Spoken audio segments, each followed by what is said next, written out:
Hi, my name is Alan Sang. I am the product manager for Advantech for server and also GTC platforms. Today we have on display our MIC-735. This is our IGX platform.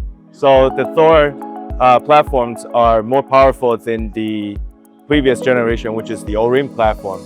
And also with the Thor, we have IGX and also AGX. So what we have with the MIC-735 today is our IGX T5000 platform.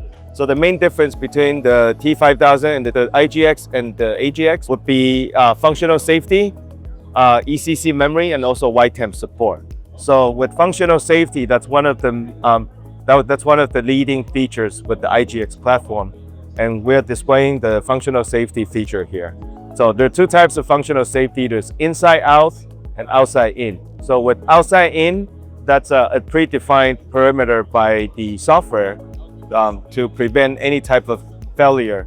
And with inside out, that is, say we have a hand near the robotic arm, the robot will stop working right away. So that's the functional safety feature on the MIC GTC platforms. To learn more about Advantech's MIC product line with the GTC platforms, visit advantech.com. Thank you.